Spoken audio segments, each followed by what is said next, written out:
going to just ask actually make that easier, which is basically that you take us through the status of recovered assets and the funds management of state, forfeited assets. How is it done? Well, the purpose of taking you through the history lane of the assets recovered and otherwise, I think there are multiple dimensions to it.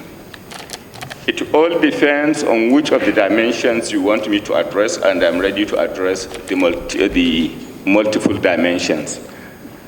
Some of the dimensions that are associated with it are the international recoveries. Another dimension is the local recovery aspect of it. The other dimension equally is the legislative aspect of it. Where are we as far as the support for the recovery and disposal of assets are? And indeed the executive dimension. What have we done in terms of recovery, disposal, and tracing of assets? So it all depends on which of the areas perhaps the committee is interested in me, and I am equally ready to take them one after the other if it is the desire of the committee that I should do justice to all of the enumerated, multiple dimensions enumerated. Okay, the mandate of the committee is first to look at the issue of forfeited assets, not just recoveries. Sorry? Forfeited assets. Yes. We want to know how much has been recovered. Well, you're looking at not just from 2015 to date, we're looking at recoveries even down to Abacha era. How much has been recovered in cash? How much has been appropriated? How much has been utilized? Covering the field, I will restrict myself first to my tenure in office 2015 to date, with particular regard to the recovered assets, taking into consideration that the 2002, which is an area indeed being considered by the committee, and up to the point of 2015, I was not in office, and I may not be in a sound position to give a comprehensive rundown as to that period.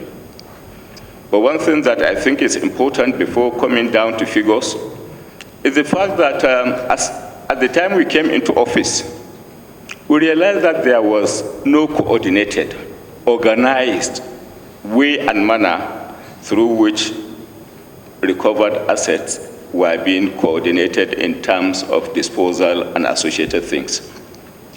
So what we did was indeed to put in place a legal framework, to consider the possibility of having a legal framework, and developed a proceeds of crime bill, which was transmitted by the executive to the National Assembly as far back as 2017. Embedded in the process of crime bill was the Asset Management and Recovery Agency.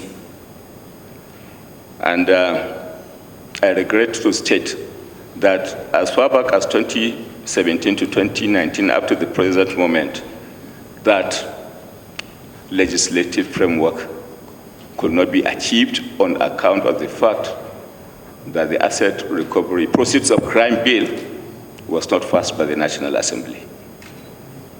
As I'm talking to you, it has been a work in progress. So my take on it is, if indeed the National Assembly had passed the proceeds of crime bill, we cannot be here scampering and indeed perhaps scouting for information relating to the recovered assets, because that bill has indeed put in place an effective mechanism, both in terms of database, in terms of disposal, processes, and procedure. So the starting point is to state that there has been inaction on the part of the National Assembly with particular regards to having in place a coordinated legal framework on assets, tracing, disposal, and management. Now, coming to the recovered assets. Let me state that at the national level, in terms of recovery, notwithstanding the absence of the Proceeds of Crime Act, or perhaps the passage of the proceeds of crime bill, we have tried to record some modest achievements in terms of our international engagement as far as recoveries are concerned. In that respect, we have succeeded in December 2017 to recover $322 million US from Swiss. That asset recovered is known as Abacha 2. Again,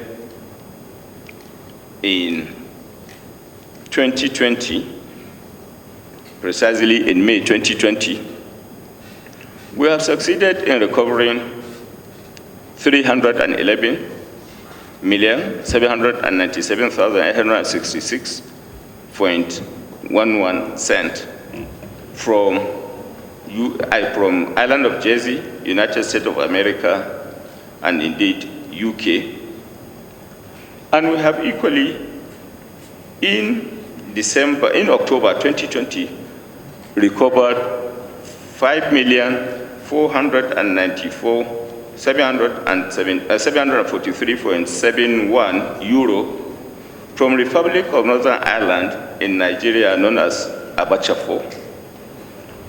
And of recent, we have succeeded in May 2021 in recovering the sum of 4,214,017.00 pounds from UK, known as Ibori Loot.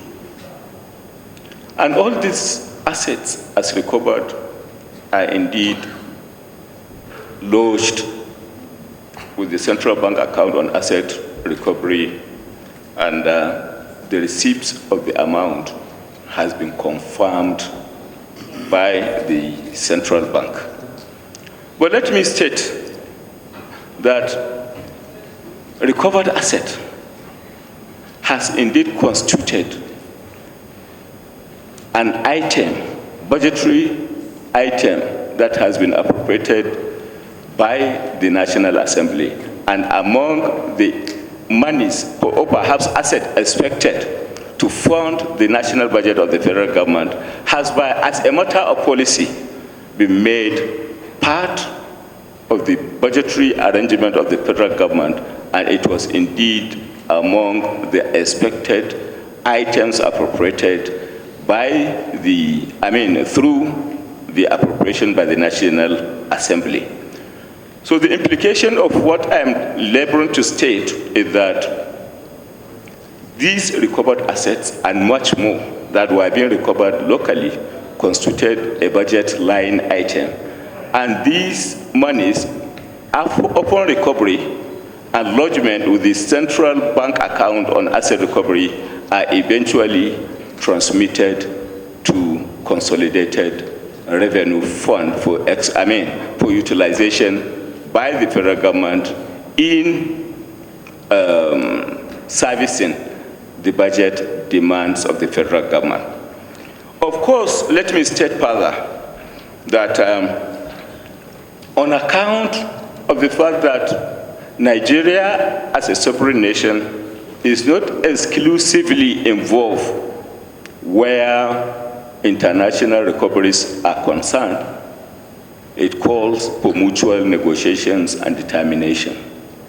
For example, when we are negotiating the $322 million US originally recovered in December 2017, arising from the fact that we were governed not exclusively by the Nigerian law, but by international convention relating to international recovery, taking into consideration that Switzerland, as a sovereign nation, was involved, and negotiations were necessary. We had to sit down, discuss, agree, and negotiate with Swiss, governed by international conventions, our local laws, their local laws, among others, to agree on an arrangement that has to do with the disposal, or perhaps with the disposal of the assets in contention. And we agreed on social investment programs, among others. Now, which social investment programs are we talking about? the Empower program, Trader Money program, unassociated school feeding program, unassociated incidental programs of the federal government relating to support for the less privileged and indeed the indigent and disabled.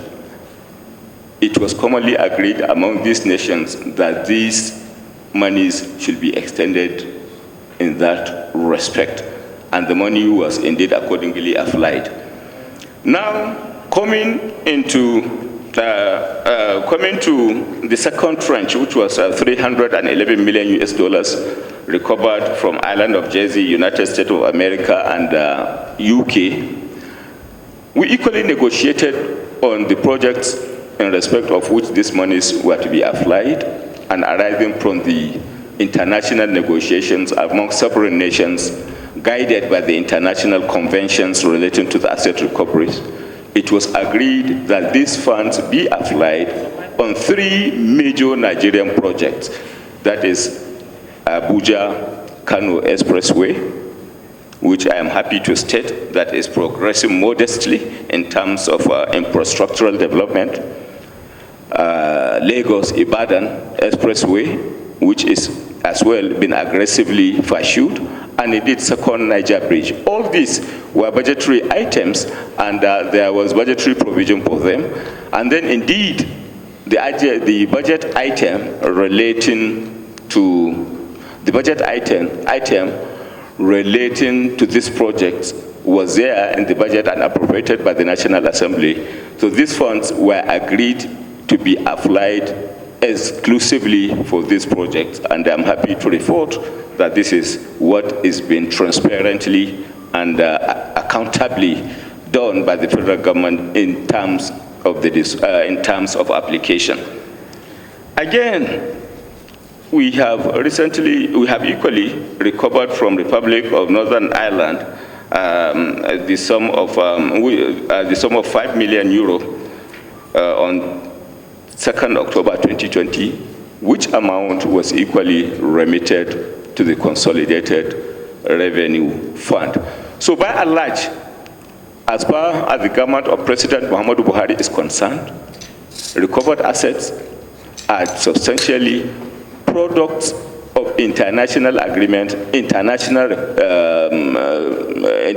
agreement and understanding, and on the basis of that understanding as agreed, the recovered assets are factored as a budgetary item in our national budget, passed by the National Assembly. So what I'm saying in essence is indeed a tripartite cycle of the executive, the legislature, and international negotiations as far as the internationally recovered assets are concerned.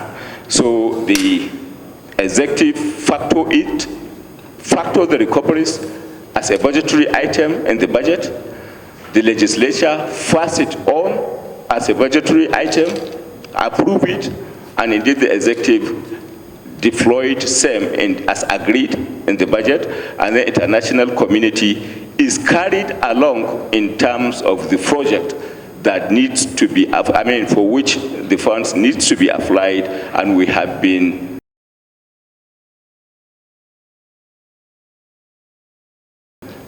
wholeheartedly operating within that cycle as far as for the purpose of sustenance of transparency and accountability. Now, coming to the local recoveries, for example, there has been local recoveries of looted assets. And, but then, as you rightly know, Nigeria as a nation has a lot of institutions that have been in existence arising from the existing legislations, inclusive of, for example, the Federal Ministry of Justice, EFCC, ICPC, NDLEA, Customs, and a host of other agencies that are established by law. And part of the functions of these agencies are recoveries, among others. So over time, there has not been a coordinated and organized way of recovery, tracing, recovery, and disposal of these assets. So when we came in as a government, President Muhammadu Buhari came up with a policy of ensuring transparency of these processes. And arising from that, the President directed the opening of special accounts, among which are CBN, Office of the Accountant General of the Federation, Federal Government of Nigeria Asset Recovery USD account, whereby all recoveries in US dollars are lodged. CBN, Office of the Accountant General of the Federation, Federal Government of Nigeria Asset Recovery GBP, that is a pounds account, was established. Asset Recovery Euro account was established. Asset Recovery Naira account was established out of desire to have some level of transparency and accountability as to what we do in terms of recovery. And these accounts, the details of which were made available to you, were indeed in place by the federal government, inclusive of interim forfeiture and final forfeiture accounts. So whenever there exists an interim order of forfeited assets by the judiciary through judicial process, the amounts recovered through the interim forfeiture are lodged into the interim forfeiture account. Amounts recovered as a result of final forfeiture are lodged into the final forfeiture account. And the recovery accounts in dollar, euro, pound sterling, among others, were established, and these monies are lodged there for the purpose of transparency. So when eventually you have a final forfeiture or perhaps final lodgement of assets that are legitimately due to the federal government, the Ministry of Finance direct transmission of such assets into the consolidated revenue account for the purpose of expenditure of the federal government. So what I'm trying to say in essence, that there exists specified and dedicated accounts relating to each and every currency component by the federal government, and those accounts host the recoveries made by the federal government. Final forfeiture amount goes to the final forfeiture account, and then from there, the Federal Ministry of Finance direct the transmission of them into the consolidated revenue account. Interim forfeiture are lodged into the interim forfeiture account with the central bank, pending the final determination of the judicial process relating to the forfeiture. When eventually the case is determined, and then the court direct the final forfeiture, it goes to consolidated revenue. If it eventually directs that the amount should be paid back to the subject of investigation, it is paid back to the owner. So in essence, we have significantly, under the leadership of President Muhammadu Buhari, tried to bring about the desired transparency and accountability of the recovered assets, and relevant accounts are indeed established.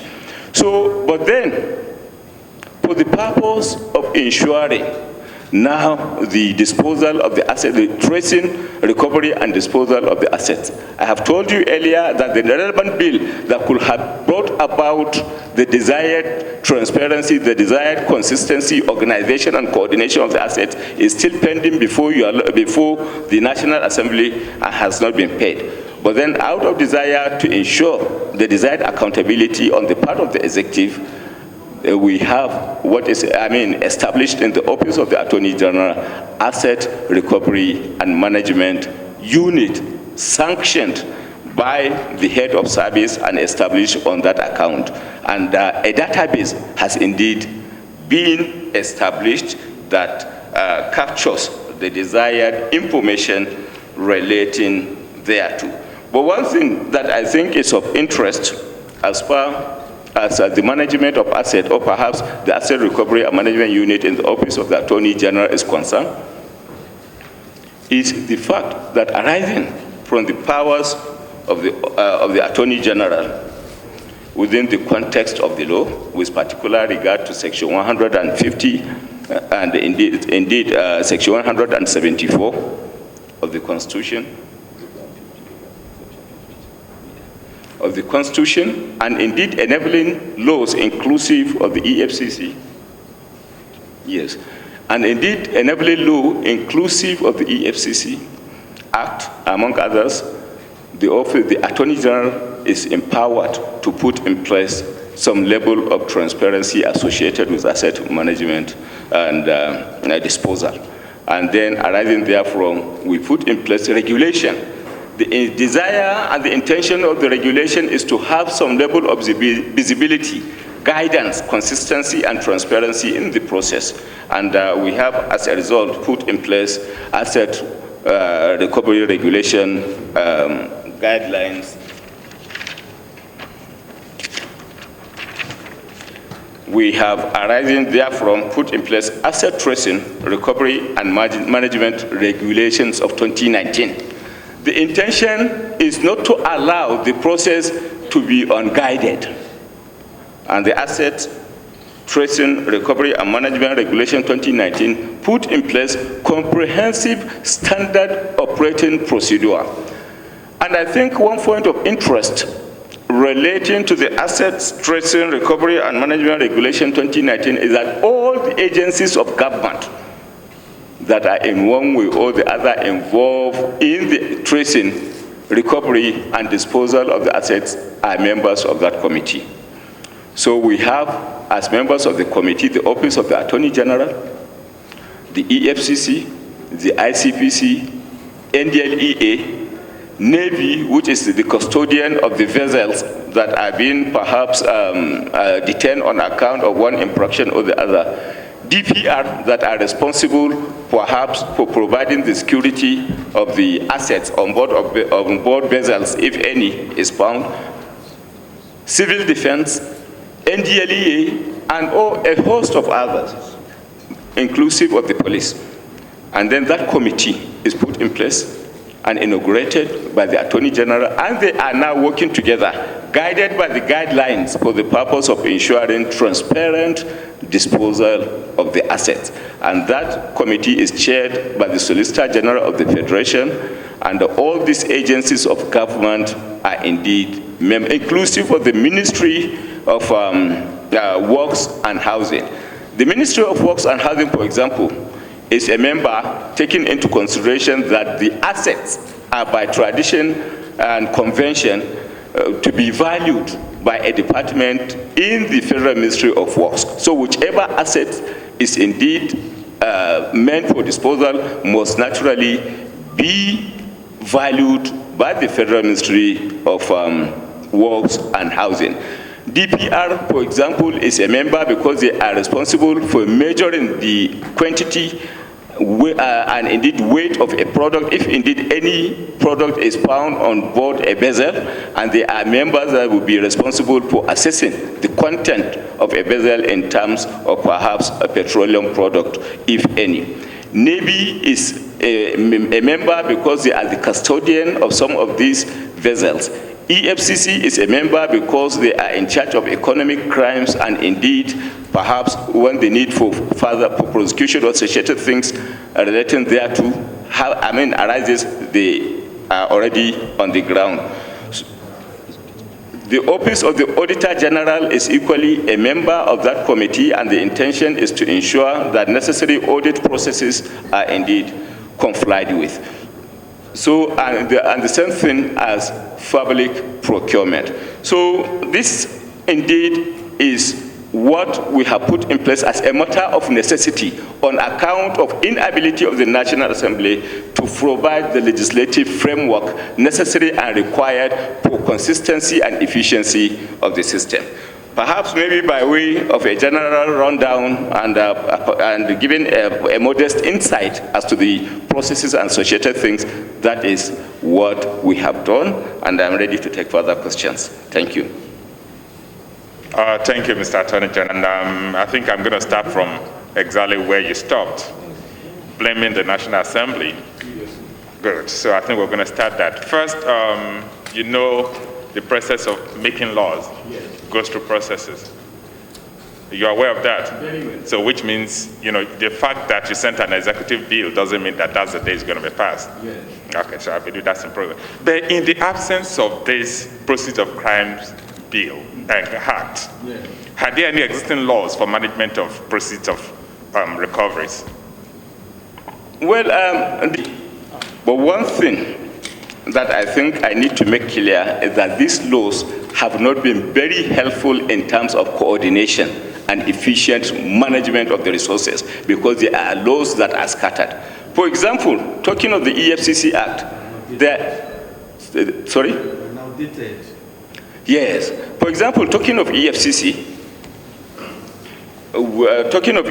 Act, for example, Section 31 and Section 43 of the Economic and Financial Crimes Commission Establishment Act 2004 provides, and I read, the Attorney General of the Federation may make rules and regulations for the disposal or sale of any property or assets forfeited pursuant to this Act.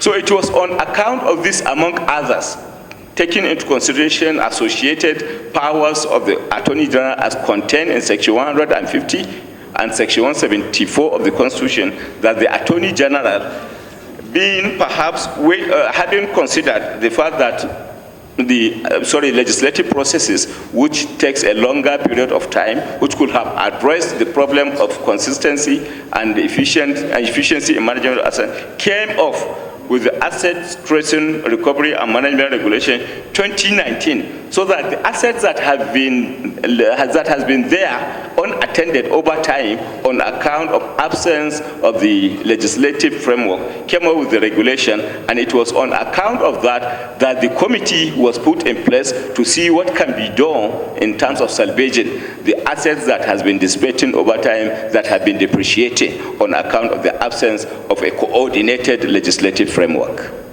Thank you. You did mention, I'm not sure if you have a similar act with regards to the Navy, with assets recovered by the Navy, do you?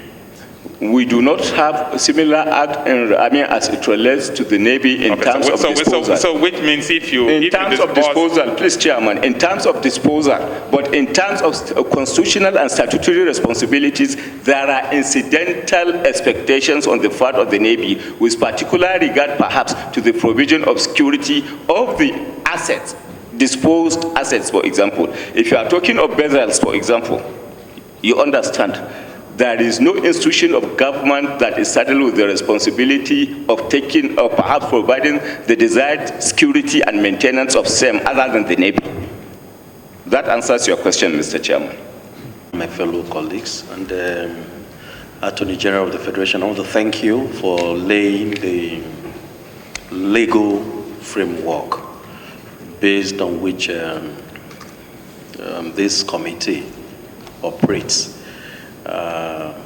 I'm in agreement with you that yes, there is a legal lacuna which ordinarily should have been addressed by the bill, which I believe is an executive bill, which is with the Parliament. Yes. But that notwithstanding, our existing laws actually made provision for management and administration of these proceeds. Yes. Because in my opinion, they amount to revenue. They are not. Eventually they transform to revenue. And that is why I was a bit worried yesterday when I didn't see my brother, the Accountant General of the Federation, to take, any proceeds anywhere that has been recovered. I'm also in agreement with you, sir, that these proceeds have been captured in the MTF, which pursuant to provisions of Fiscal Responsibility Act, which expects Mr. President to lay before the Parliament for approval before the budget is transmitted. So I am in agreement with you with everything you've said. Mr. Chairman, I just want to draw attention to what we should actually focus on. What we should focus on is the Attorney General and his team having recovered this load, our focus should be application. Application, so that we don't waste time. We should actually focus on application. The Accountant General being the chief treasurer, the chief accountant of the Federation. We're going to do that. I think what we're trying to do was, because it raised the issue concerning the National Assembly. Yes. We needed to let it go. I think it was, it was an indirect indictment of the National Assembly, and I needed to respond that. But was still going to, I wrote down a lot of questions, and I think that are not related to that. We'll do to that. Mr. Attorney General, I think there was one other thing you said. You said every fund recovered either as cash or from sale of asset is transferred into the consolidated revenue account. Would that be correct? No, it's not right, sir. They equally have multiple dimensions. For example, there are certain recovery processes initiated that are through judicial process. While the case is ongoing, you may make recoveries before the final determination of the case. As far as those funds, as far as the recovery of those funds are concerned through the investigative processes, while the case is ongoing, they are not funds available for immediate transmission to the Consolidated Revenue Fund, because their availability for transmission to Consolidated Revenue Fund is contingent on judicial determination of the case.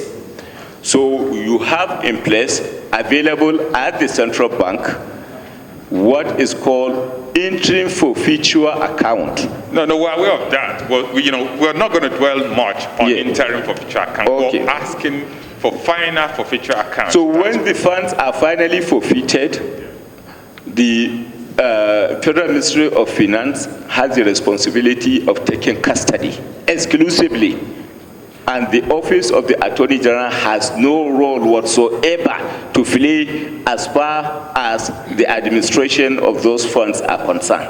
Okay, let me put it this way. Yes. Revenue, isn't it? Yes, that is and the assumption. The law is that every revenue will be transferred into the consolidated revenue account. That is the assumption. Good. Now, can spendings be made before the funds are transferred to the revenue account, to the consolidated account? Not by the Office of the Attorney General.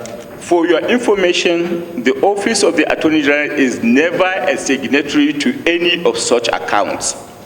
Not a signatory to any of these accounts, the interim, the final, and associated, and on much less of the... Has the Office of Accountant General ever received funds from this account? Sorry?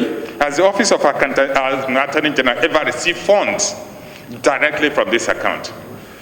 The Office of the Attorney General has at no point in time ever received a kobo associated with the recoveries, because not even cost of collection has been sanctioned by the federal government. So the Office of the Attorney General is not a recipient, is not a beneficiary of a dime arising from this I'm going to send you a statement of account from CBN from the account. Yes. Showing payment to your office on 20th February 2017. Sorry. Please. Which particular entry? Well, I have seen multi-debit entry, but I don't know what that stands for. Who is the recipient? Sorry? Who is it paid to? MDC paid beneficiary. Which one? What is this?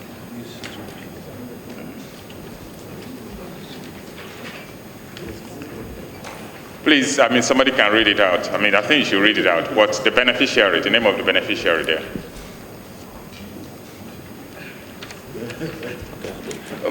Perhaps, Chairman, maybe kindly read it. I can't read it here.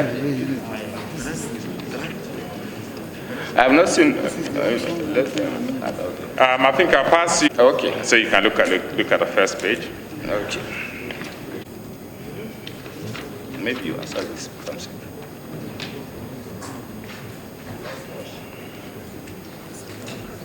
The reason I'm trying to show this is, or you deliberately told us a non-truth. We'll address it, Mr. Chairman. Let us just share, look at it. Mr. Chairman, for the benefit of us that are here, we don't have the Mr. Chairman, your question to the Federal Ministry of Justice received money from the recovery account. Mr. Chairman tendered a document before the Attorney General, which we don't have the document. Can you kindly, Mr. Chairman, read to us what is contained on the document so that we can move forward? Mr. Attorney General, I think we can have the document. I have another one. Chairman, I take you to paragraph 2 of the document you have supplied to me. And with your permission, I read. Furthermore, the Office of the Attorney General of the Federation and Minister of Justice had a budgetary provision in the 2016 budget of about 3 billion to fund certain critical activities, especially the backlog of solicitors' fees, as well as properly repositioning the ministry. So what I'm trying to say arising from this paragraph is budgetary provision and not recovered assets. I can hear you clearly. I did ask you a question, position from recovered account or from the consolidated revenue. So where the money comes from is a function of the Federal Ministry of Finance, and I'm not making specific requests out of the recovered assets, not at all. The question I asked you was, have you ever received monies from the recovery account? And you said no. Not the recovery, budgeted money, as budgeted and appropriated by the National Assembly, but certainly not exclusively from the recovered assets. From the recovered assets, no. Budgetary provision, yes. It's a good thing the Accountant General is here, so we'll take it to him later. Yes, but please. Then I still want you to look at this. Yes. What does the law say about payments? What payment from a revenue account? Do you pay to ministry from a revenue account or from the consolidated revenue account? I am not in a position, Mr. Chairman, to say where the releases from the Federal Ministry of Finance to Federal Ministry of Justice were made from.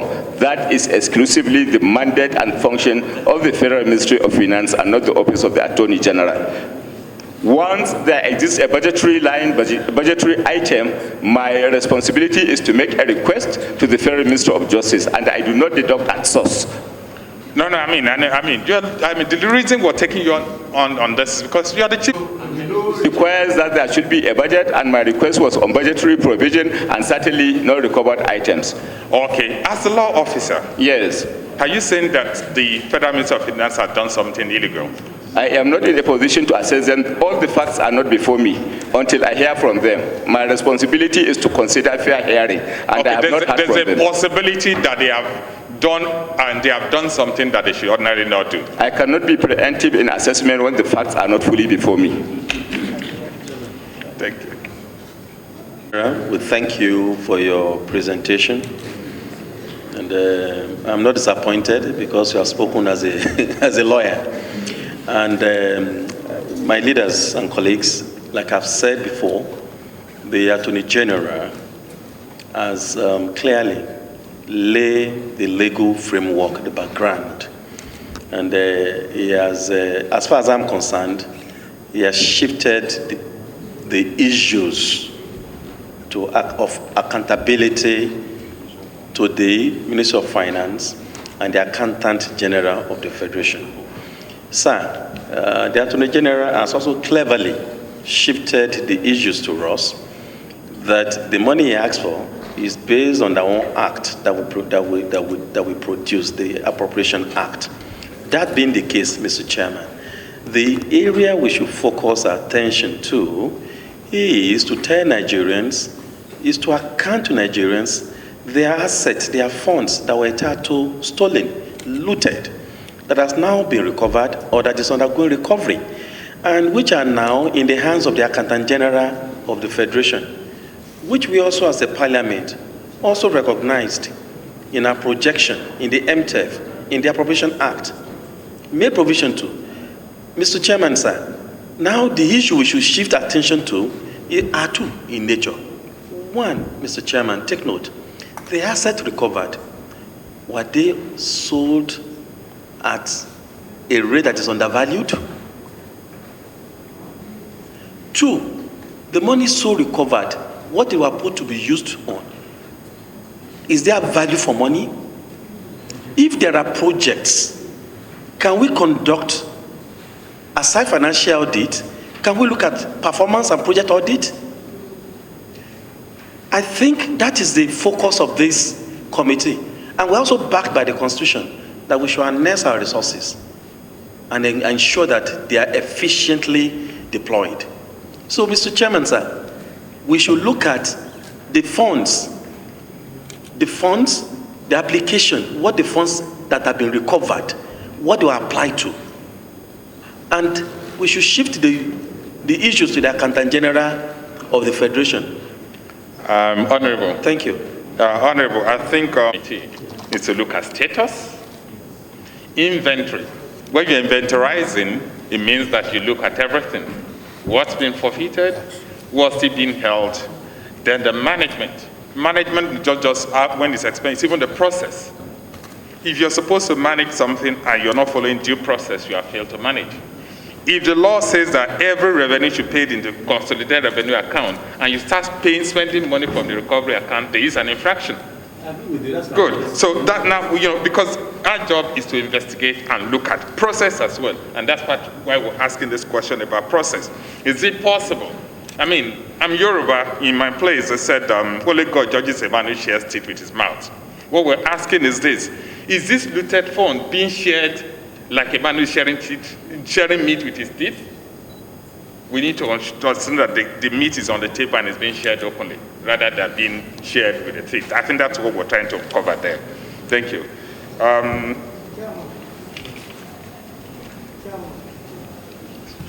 Yes, it says, each ministry, extra-ministerial office, and other arms of government shall maintain a separate bank account for revenue at the Central Bank of Nigeria or any other designated bank by the Accountant General. The balance of the account shall be transferred to the Consolidated Revenue Fund account as in Financial Regulation 209. On no account, I want to repeat that, on no account shall any withdrawal be made from the revenue account other than for the purpose of transfer to the consolidated account. Now, if money is being paid from the recovery account to a parastatal, I mean, I'm not saying it's a problem with the Attorney General. It's a question that we're going to put to the Accountant General of the Federation when it comes to him, but we're just drawing attention to that. So it's not about saying we're looking at recovery, we're looking at the processes as well. If the law says this is how you're supposed to spend money, whether it is budgeted or not, there is no reason you should spend budgetary fund directly. It means that anybody can just do it. So it's either that's the problem, the Accountant General means that they just spend this money without following due process or something. We will come to Accountant General later. But let me read this out to the Attorney General because his correspondence, which brought about this morning. Some request for approval for a fair critical payment in respect of Federal Ministry of Justice from the recovered funds. That's the heading. It says request for approval to a fair critical payment in respect of Federal Ministry of Justice from the recovered, which means the Attorney General knows that this is coming from the recovered funds, which means that the Attorney General knows that he's making a request that is against the law. That's all. By correspondence reference OHMF/PICA/PRES/61 volume 135, the Minister of Finance indicates that the Solicitor General of the Federation and the Solicitor General and Permanent Secretary of the Federal Ministry of Justice is requesting for additional funding for the prosecution of cases. Additional funding for prosecution of cases. The Honorable Attorney General of the Federation and the Ministry of Justice is requesting for additional funding for payment of accrued solicitors' fees. You see, what we're saying is you're asking for solicitors' fees and funding of cases from a recovered funds account. I don't think it's proper. I don't think it's proper. I think that's what we're drawing attention to.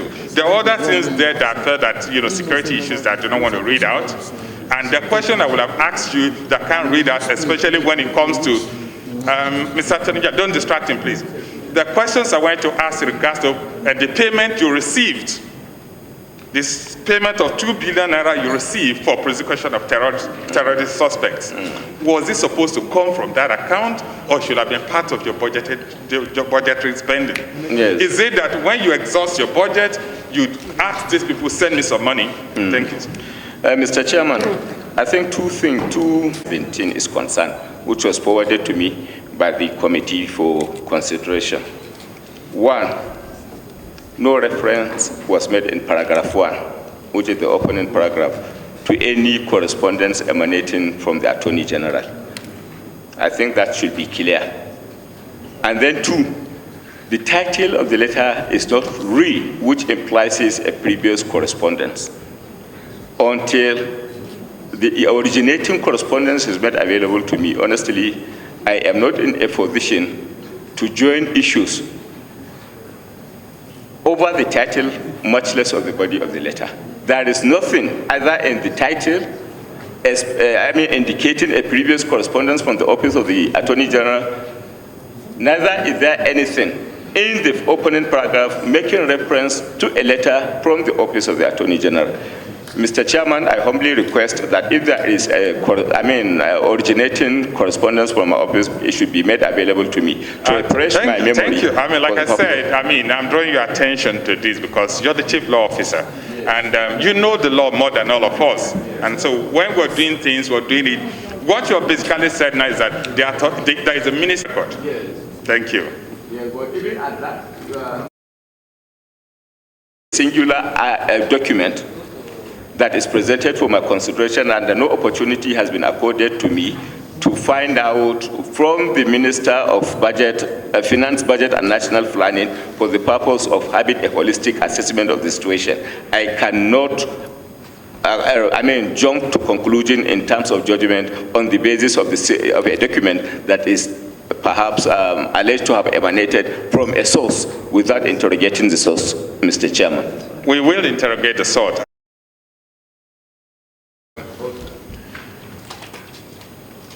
When you receive immovable assets, even movable assets, who keeps the inventory? Yes.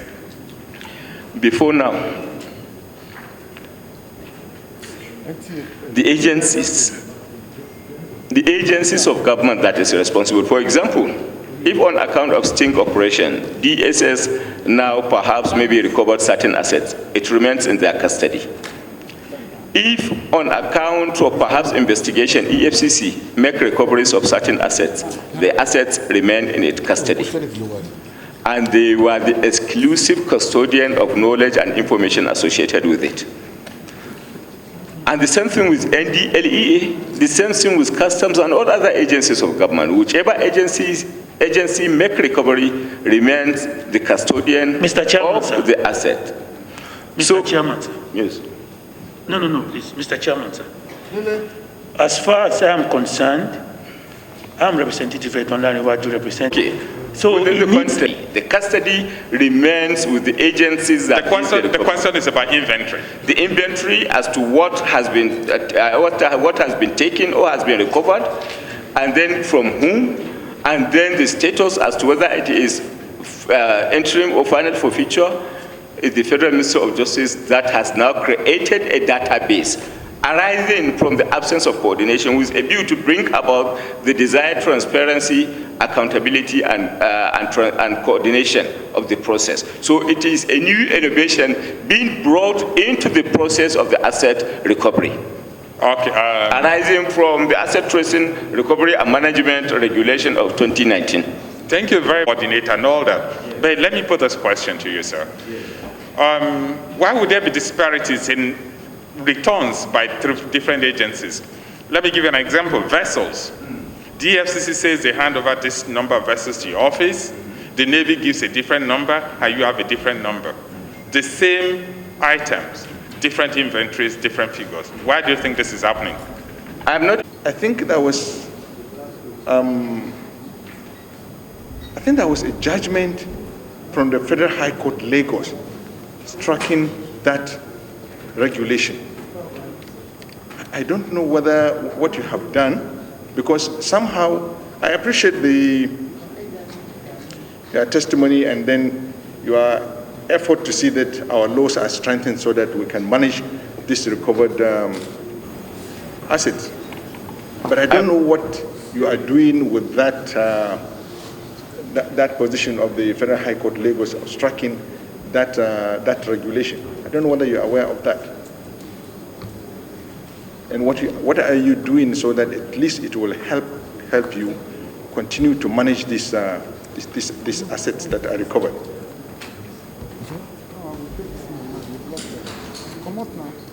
Mr. Chairman, with your permission, the FAMSEC will take the two questions. Thank you very much for giving me this opportunity to speak. If I would crave the indulgence to, first of all, discuss on the issue relating to the issues on auction.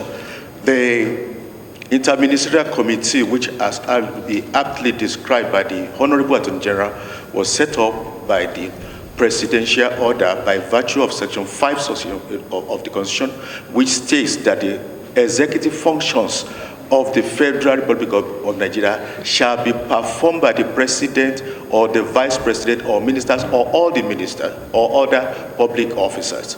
And upon that, and also by virtue of the Asset Tracing, Recovery and Management Regulation of 2019, having laid the foundation, let me just quickly brief you on what we have done.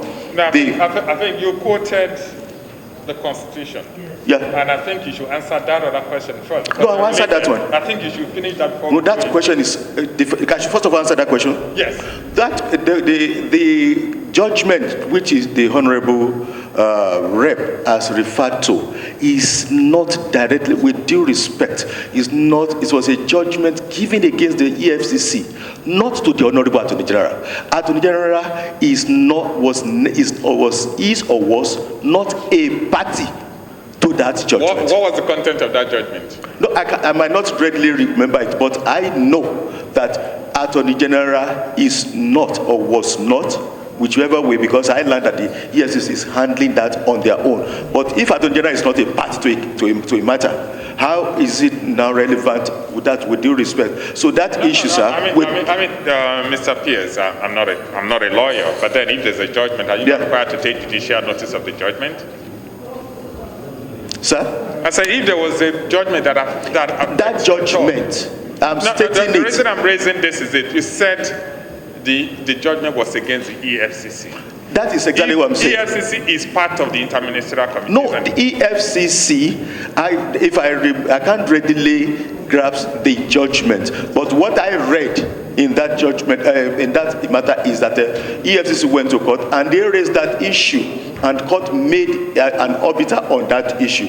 But as it relates to the functions of what the president has already submitted, I don't think it has any relevance. PS, with due respect, let me help you. Sir? Let me help you. I'm not a lawyer, but I have a good sense of law. Very good sense of law. I'm not a lawyer, but I have a very good sense of law. I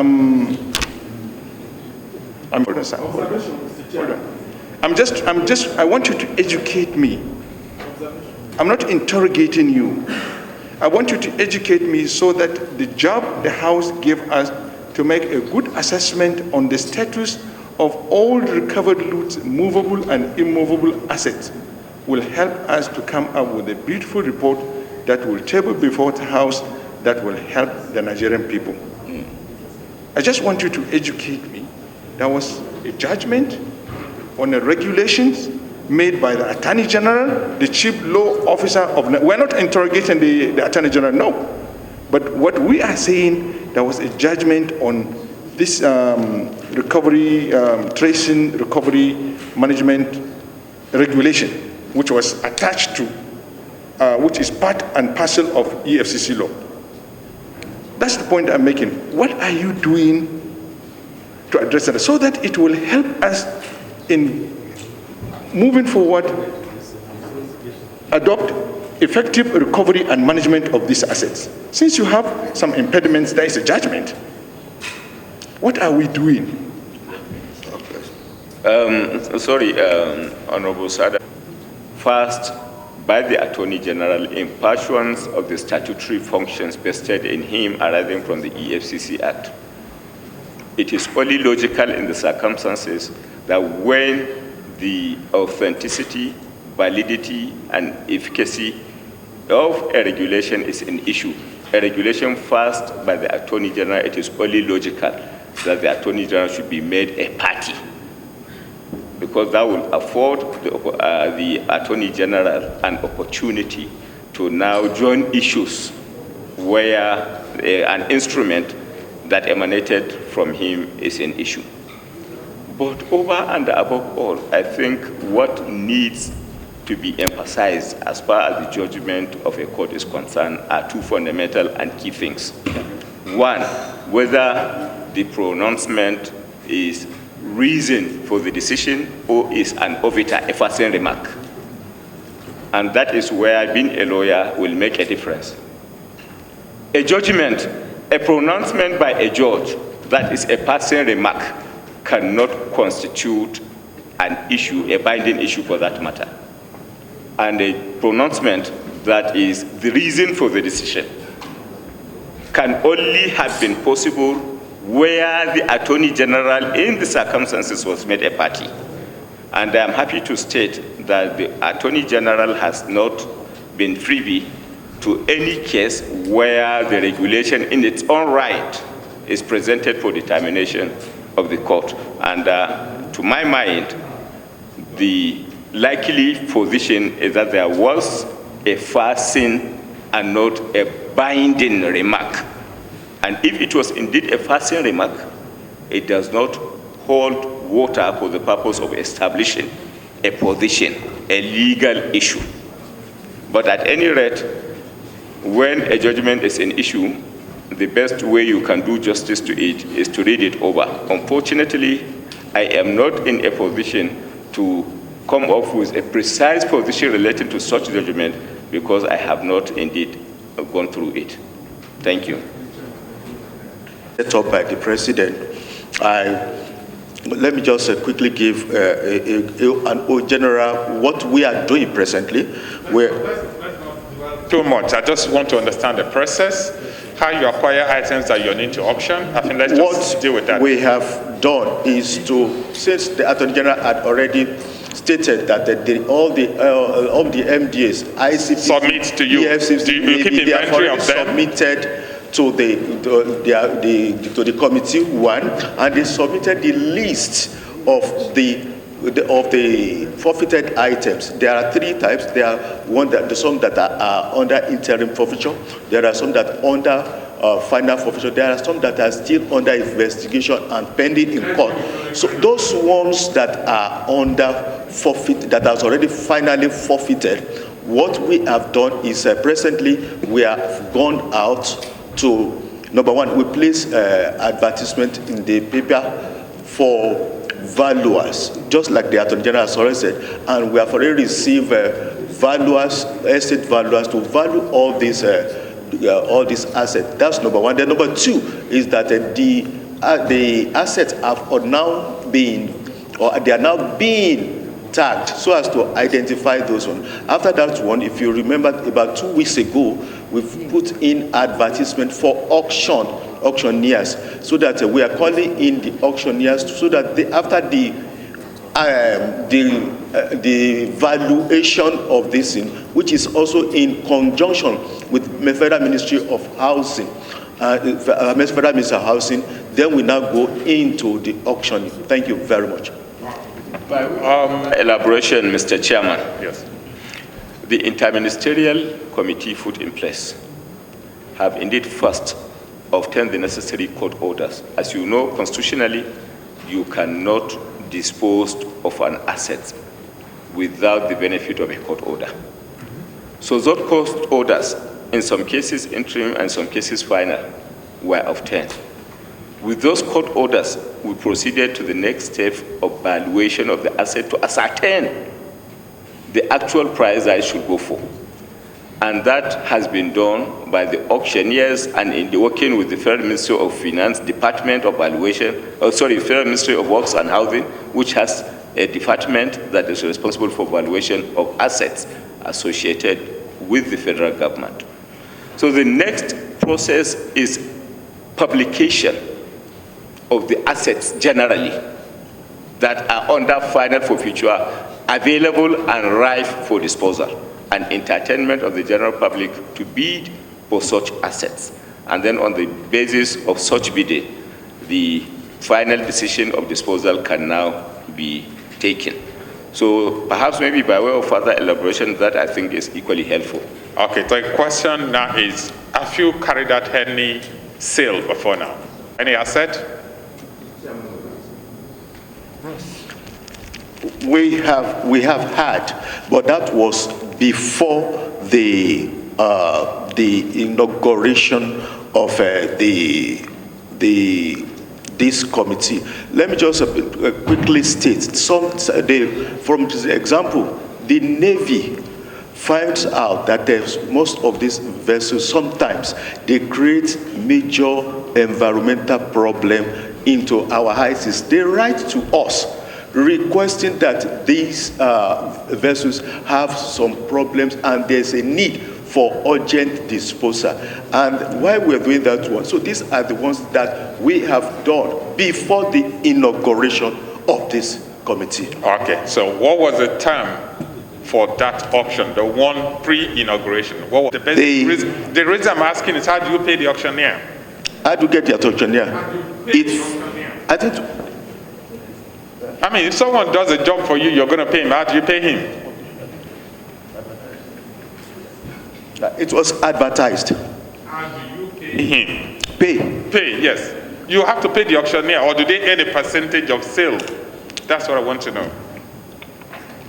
Well, for the post, I think further information that is material is when we had correspondence from the Navy establishing that these vessels, some of them were constituting obstruction in the national waterways.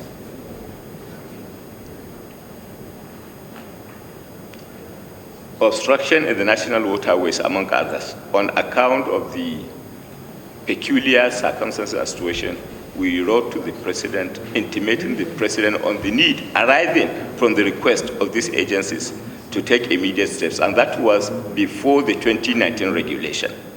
An approval was given. Arising from that approval, these vessels were assessed in terms of, in value sense, by the Federal Ministry of Works and Housing and the Office of the Attorney General on the basis of the law allowing the office to conduct the sales, took a decision to dispose those assets, and the proceeds were eventually deposited into the asset recovery and management account.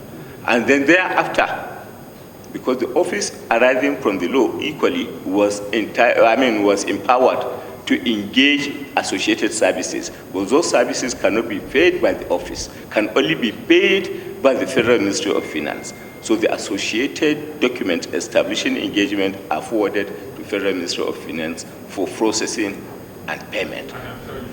Which account the payment is made? Certainly.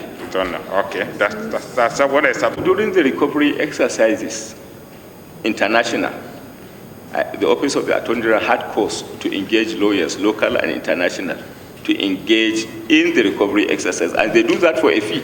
Mr. Chairman, observation. The federal constituency, I'm from Ondo State. I apologize for coming late. I'm just coming from the airport as a result of oversight function. Mr. Chairman, we are taking notes, and I will kindly ask you to advise the minister to be very specific. What I have witnessed so far is stories, and we're writing notes because some of your answers are, Mr. Attorney General, could be evasive, if I'm allowed to say that. But we know you are rendering account as much as you know, and we appreciate that. But we must be able to put something down. So, Mr. Chairman, we want specific answers, because by the time we have all these stories, we can't write anything. We need to have a reference point. Thank you very much. Thank you. I think we have to allow a bit of discretion here. So we an able sale or perhaps able lodgement made to the central bank, I made sure that I put in a formal correspondence seeking confirmation from the central bank, and such confirmations are received. I write to the central bank in respect of each claimed lodgement made for confirmation before processing and taking further necessary actions. And the CBN kept confirming the receipt. And then in respect of each and every one that has not been confirmation, we can certainly not take any action over it. Thank you. I'm just going to draw attention to that. I mean, first, I'm in receipt of your letter, your demand notice for payment of the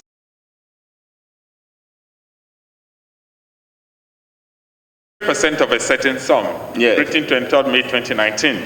And I think before that, you had written a letter to the CBN asking for confirmation of the payment of 153 million naira, which they wrote you a letter back on 12th April 2019, specifying that the amount was received on 30th of March.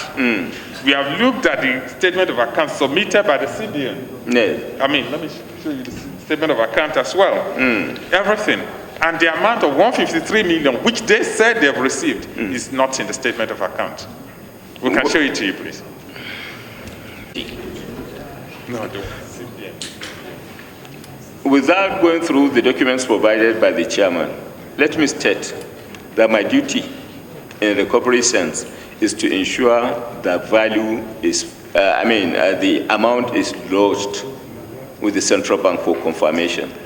And I'm not in a position, because I do not operate accounts with the central bank. That is the more reason why I had to have recourse to them where a claim of lodgement is made. And I think I explained to you and that we're giving you information as well. We're dealing with management of public funds, public assets. We want this thing well managed, you want it well managed, which means we're drawing your attention to this now to see if there are other ways in which you can actually monitor that this is actually received.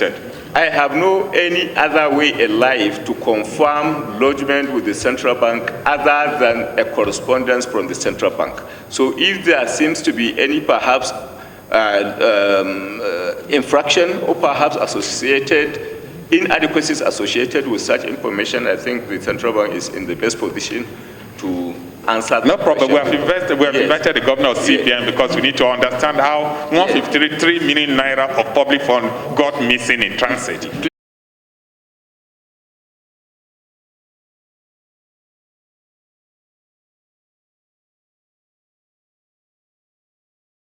I may humbly request for such document so that I can now take the CBN off on that infraction, because I'm not in a position without your prompting arising from your constitutional role to now perhaps maybe identify this inadequacy or lacuna associated with it. I think that's one of the things that was coming to, that we will have opportunity to have further interaction outside this public hearing, because there are a lot of things we need to draw your attention to. Yes. We mentioned to you a lot of things. I mean, we've already done almost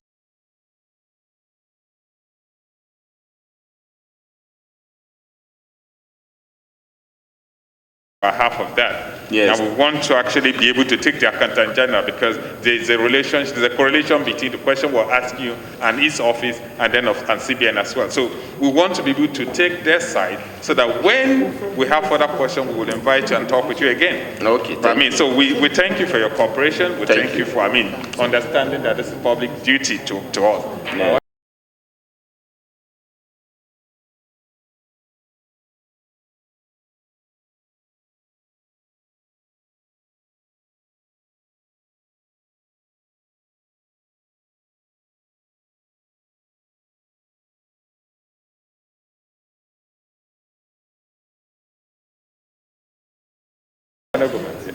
Mr. Chairman,